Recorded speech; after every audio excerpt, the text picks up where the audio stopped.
What are the implications for the global order, ठीक है। So decline of unipolarity, it is the implication on global order के decline of unipolarity कि 1991 के बाद जो global order पे इम्प्लीकेशंस है उसमें सबसे पहला इम्पैक्ट पड़ता है वो है कि डिक्लाइन ऑफ यूनिपोलरिटी कि किसी एक कंट्री का जो सुपर पावर स्टेटस है वो थ्रेट में है, ठीक है, और जो यूनिपोलरिटी है वो डिक्लाइन कर रही है कि the post 1991 unipolar movement is fading.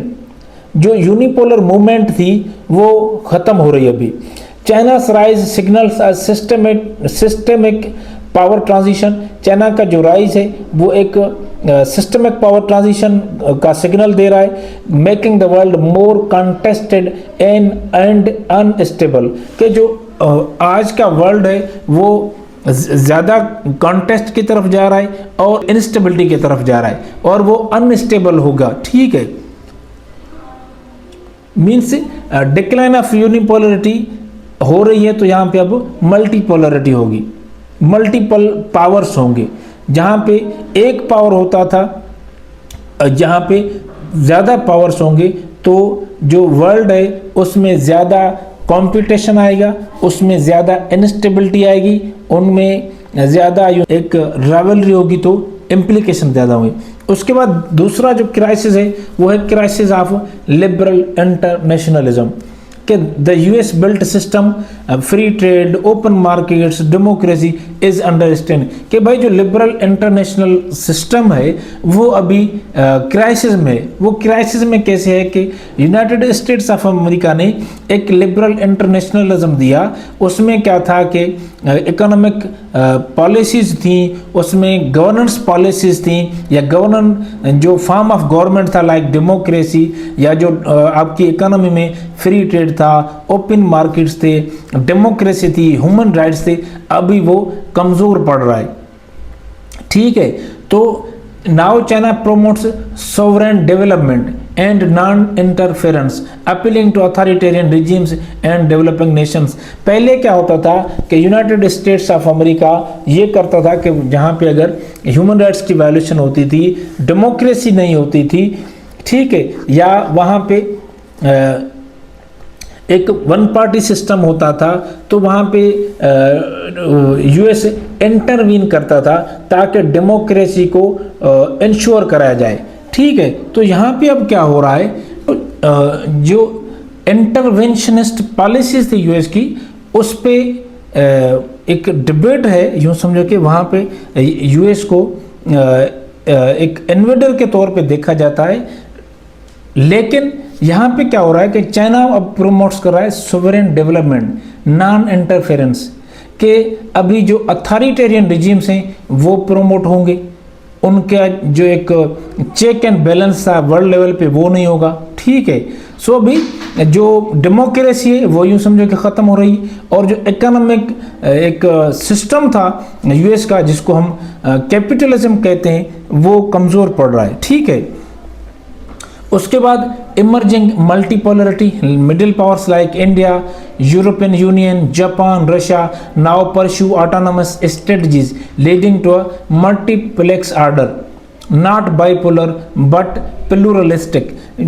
हम अगर देखते हैं कि जो मिडिल पावर्स हैं वो राइज कर रहे हैं अभी और वो परस्यू कर रहे हैं ऑटोनमस स्ट्रेटजीज को, ठीक है। जहाँ पे यूनिपोलरिटी थी अभी मल्टीपोलरिटी होगी, जहाँ पे यूनाइटेड स्टेट्स ने एक लिबरल इंटरनेशनल ऑर्डर दिया, उनकी पॉलिसीज थी, ठीक है, अभी यहाँ पे मल्टीपोलर वर्ल्ड होगा तो यहाँ पे जो डिफरेंट कंट्रीज हैं उनकी स्ट्रेटजीज अलग होंगी, उनकी पॉलिसीज वो कोशिश करेंगे कि इस तरह से शेप दें जो उनको फ़ायदे पहुँचाएँ, ठीक है। उसके बाद कंपैरेटिव स्ट्रेंथ एंड वीकनेसेस क्या हैं कि हम देखते हैं कि जो स्ट्रेंथ है या वीकनेसेस हैं वो क्या हैं, जिसमें हम देखते हैं कि डायमेंशंस क्या हैं। डायमेंशंस में सबसे पहला जो डायमेंशन है वो है इकोनॉमिक पावर, जिसमें हम यूनाइटेड स्टेट्स को देखें कि 27 ट्रिलियन जीडीपी है उसकी, अभी उसका जो एक डोमिनेंट डॉलर सिस्टम है वर्ल्ड पे, अभी तक डोमिनेंसी है यूनाइटेड स्टेट्स की। और चाइना को हम देखते हैं कि world's largest trader manufacturing power house कि भाई हम देखते हैं इकोनॉमिक पावर में कि यूनाइटेड स्टेट्स ऑफ अमेरिका है जो उसकी सबसे बड़ी जीडीपी है, 27 ट्रिलियन जीडीपी है उसकी, और उसका जो डॉलर सिस्टम है वो डोमिनेंट है, और जो चाइना है वो सबसे बड़ा ट्रेडर है और उसको मैन्युफैक्चरिंग पावर हाउस कहा जाता है। ठीक है, उसके बाद जो सेकंड डायमेंशन है वो मिलिट्री पावर में यूएस चाइना का जो है एक 11 कैरियर स्ट्राइक ग्रुप्स हैं, उसकी ग्लोबल रीच है।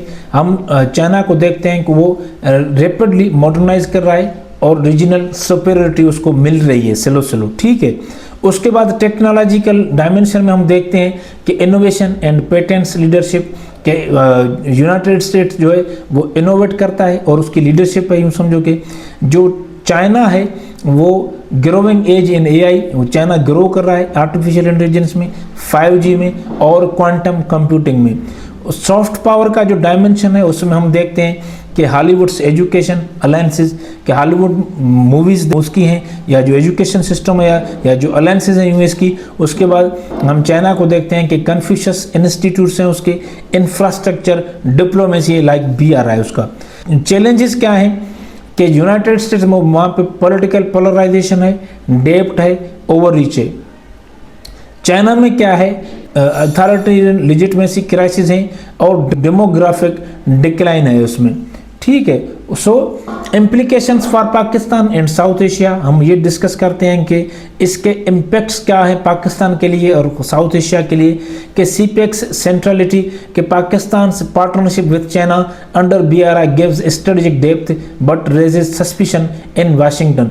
कि पाकिस्तान में जो सीपेक का प्रोजेक्ट है, जो चाइना और पाकिस्तान का एक बड़ा प्रोजेक्ट है, वो एक अहमियत अख्तियार करता है पाकिस्तान के लिए, पाकिस्तान की इकोनॉमिक रिवाइवल के हवाले से बड़ा ही अहम रोल अदा करता है। लेकिन उसके लिए वाशिंगटन में सस्पिशंस हैं कि ये डेप्ट है कि चाइना पाकिस्तान को कॉलोनाइज कर रहा है।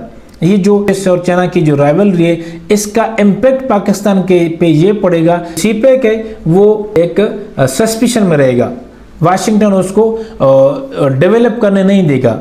ठीक है, उसके बाद हम देखते हैं कि US India nexus, Washington tilt towards India like quad member, shift south Asian balance, complicating Pakistan security calculus. कि भाई जो यूएस इंडिया का नेक्सस है, यूएस इंडिया को अपने अलायंस में इसलिए ले रहा है ताकि चाइना को काउंटर करे, लेकिन इसमें इम्पैक्ट ये है कि जो साउथ एशिया है वो इम्बैलेंस हो जाएगा।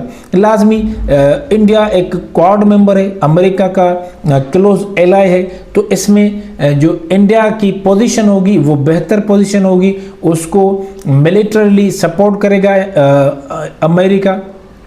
ठीक है, पॉलिटिकली सपोर्ट करेगा, ग्लोबल जो इंस्टीट्यूशंस हैं या जो ग्लोबल ऑर्गेनाइजेशंस हैं, इकोनॉमिकली उसको सपोर्ट करेगा।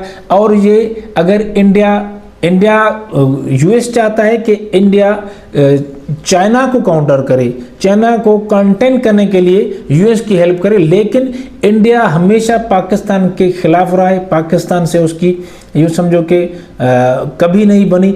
और इंडिया चाइना के साथ साथ वो पाकिस्तान को हमेशा ये कहता है कि पाकिस्तान को पॉलिटिकली आइसोलेट करें, इकोनॉमिकली वीक करें पाकिस्तान को।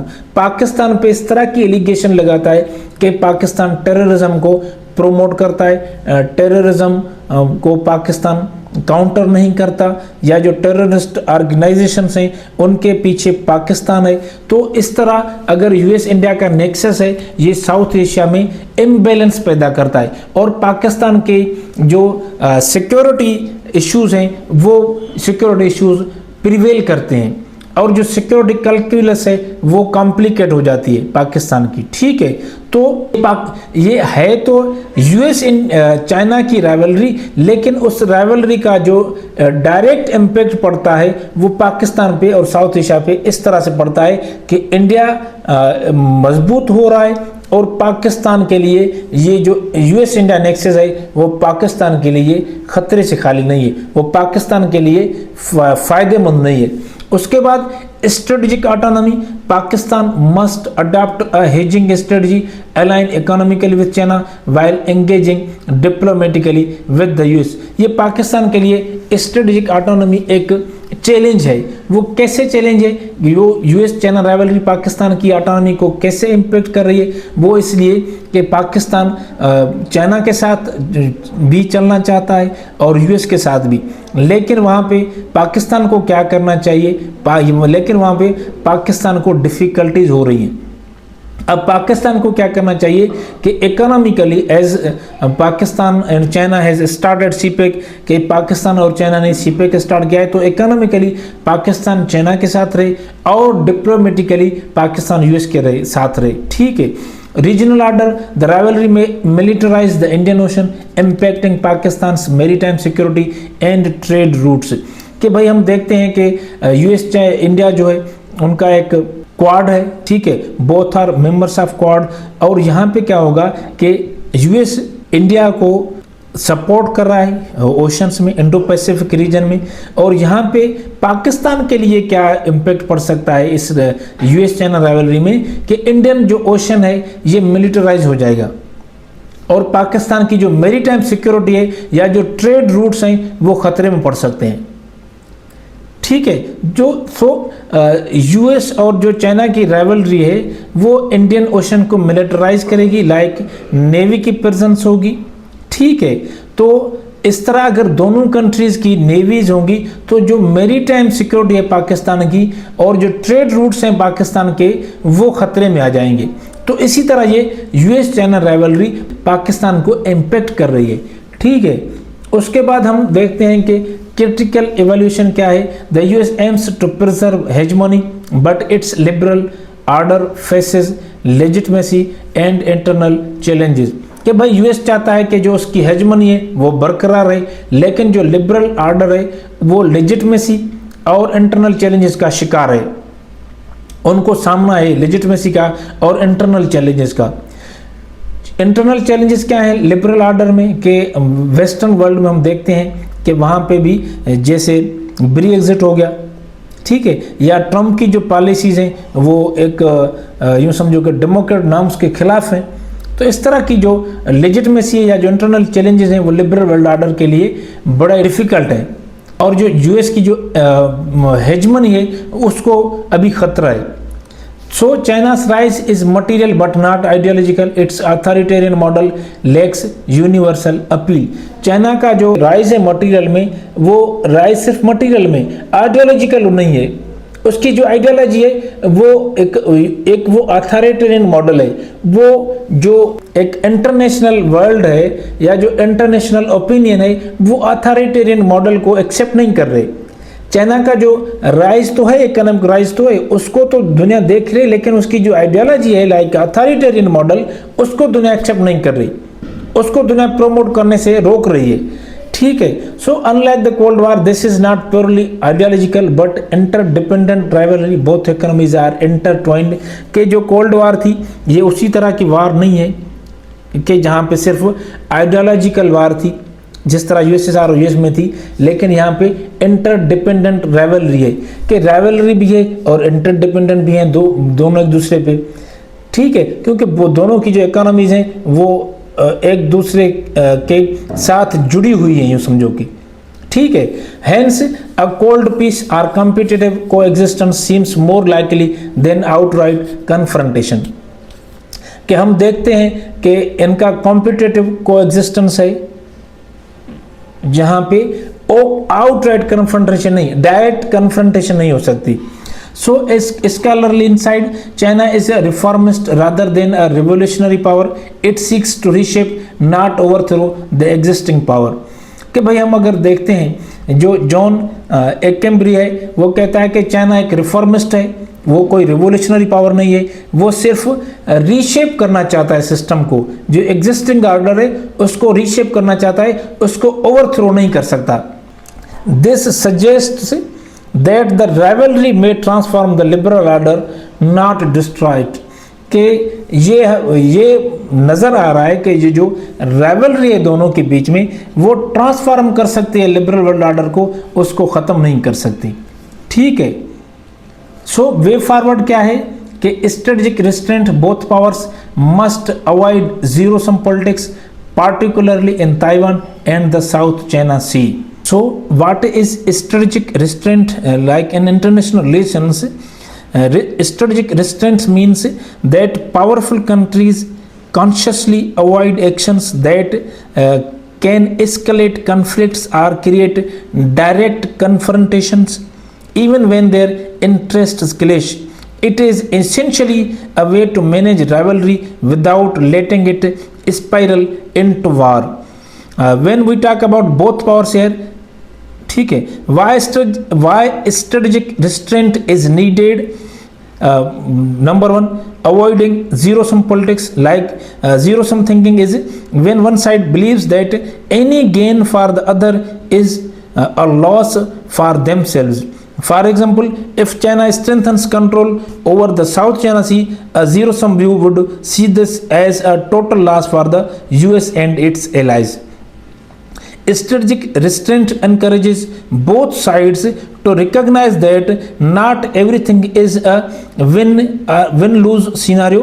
Cooperation or at least non-confrontation can preserve peace and allow shared benefits like trade, security or freedom of navigation. So China views Taiwan as part of its territory while the US supports Taiwan through arms sales and political backing. Aggressive moves from either side like declaring independence in Taiwan or Chinese military escalation can trigger a conflict. Restraint means avoiding provocative actions like large-scale military drills near Taiwan or statements that make compromise impossible. On South China Sea, China claims large parts of the South China Sea. Several Southeast Asian countries also claim parts of it. The US conducts freedom of navigation operations. Zero-sum approaches like militarily confronting each other or fully siding with regional claimants can escalate tensions. Strategic restraint would involve respecting international laws, avoiding militarization of disputed islands, and maintaining open dialogue. In short, strategic restraints asks both powers to manage rivalry carefully, avoid triggering crises, and create a framework where disagreements do not automatically lead to war. It is about choosing stability over confrontation in Taiwan and South China Sea. उसके बाद कि economic engagement, rebuilding economic interdependence through fair competition and global supply chain cooperation means to actively interacting in trade, investment and other economic activities to build mutual benefits. What is economic interdependence? When countries trade goods, invest in each other, are part of the same supply chains, they become economically linked. So if country A relies on country B for semiconductors and country B relies on country A for agricultural products, neither can easily disrupt the other without harming itself. This interdependence encourages peaceful relations because conflict becomes costly. उसके बाद हम देखते हैं कि fair competition, compete economically without unfair practices like dumping, like selling products below cost, intellectual property theft or manipulating currencies. It encourages innovation and efficiency while reducing friction in international trade. Fair rules help both sides feel they are benefiting rather than being exploited. Global supply chain cooperation means global supply chains are networks of production, assembly and distribution across multipolar countries. Cooperation means countries coordinate to keep these supply chains smooth and reliable. If we exemplify it during a crisis like a natural disaster or pandemic, countries can help each other maintain production, ensuring essential goods like medicine or electronics keep flowing. ठीक है, by engaging economically, competing fairly and cooperating in supply chains, both states can create mutual benefits which make conflict less likely. economic ties become a stabilizing factor in international relations. And both sides can pursue national interest without zero-sum thinking because growth and trade benefit both. So उसके बाद हम देखते हैं कि multilateralism revival revitalize United Nations, World Trade Organizations and regional forums to manage power transitions peacefully. So what is multilateralism revival? It is a system where multiple countries work together through international institutions or forums to solve problems, set rules and manage conflicts rather than acting unilaterally. Reviving multilateralism means strengthening global cooperation to address modern challenges and power shifts peacefully. Why it matters in managing power transition? Power transition happens when rising countries like China gain more influence while established powers like the US adjust their role. Such transitions can be risky because new and old powers may clash over influence, trade or security. So multilateral institutions provide rules and platforms to manage these changes without conflict. ठीक है. So all of key institutions, United Nations provides a forum for diplomacy, peacekeeping and conflict resolutions. Helps ensure rising powers are included in decision making, reducing the risk of confrontation. WTO promotes fair trade rules and resolves trade disputes, prevents economic conflicts from escalating into political or military tensions. ठीक है. सो ये जो UN और WTO और regional forums हैं, इनमें क्या करना चाहिए कि जो ट्रांजिशन ऑफ पावर है वो पीसफुल होनी चाहिए. अगर कोई कंट्री राइज कर रही है, वो पावर उस गेन कर रही है, तो उसके पावर को काटने की कोशिश ना की जाए. अगर उसके पावर को काटने की कोशिश की जाएगी तो ये कन्फ्रंटेशन की तरफ जाएगा. ठीक है. So middle power mediation, EU, ASEAN and regional states can act as stabilising forces. कि भाई जो यूरोपियन यूनियन है, आसियान है या जो रीजनल स्टेट्स हैं, वो एक मीडिएटर का रोल अदा कर सकते हैं between both the states, like between China and US. उसके बाद ग्लोबल गवर्नेंस रिफॉर्म्स, के जो ग्लोबल गवर्नेंस है उसमें रिफॉर्म्स लाने चाहिए, like shared leadership in climate change, pandemics and AI ethics could reduce confrontation. कि भाई शेयर्ड लीडरशिप होनी चाहिए. कहाँ पे होनी चाहिए? क्लाइमेट चेंज के हवाले से, पेंडेमिक्स के हवाले से, और जो आर्टिफिशियल इंटेलिजेंस में इथिक्स हैं उनमें एक शेयर्ड लीडरशिप होनी चाहिए. अगर वहाँ पे इस तरह कोऑपरेशन होगा तो जो कन्फ्रंटेशन है बिटवीन बोथ कंट्रीज वो कम हो सकता है, वो कम होगा. कंक्लूजन क्या है? If we conclude it, the 21st century global politics is increasingly shaped by the competition between the United States and China. This rivalry is multidimensional. Like political economic systems, US represents liberal democracy, China represents state capitalism. Global vision क्या है कि US pushes globalism, free trade, multilateral rules. China focuses on national strategic interests and regional influence. Power rejection, military technology, trade and influence, international institution. What is struggle?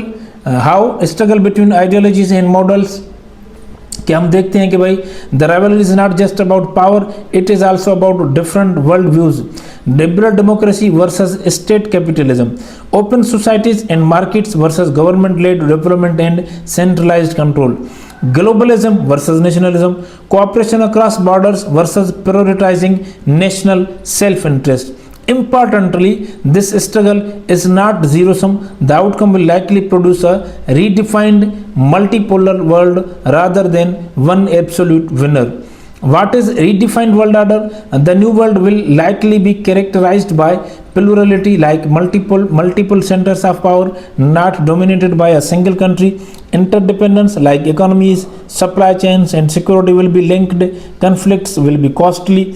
Competitive coexistence means rival powers will compete, but total domination, winner takes all, is unlikely.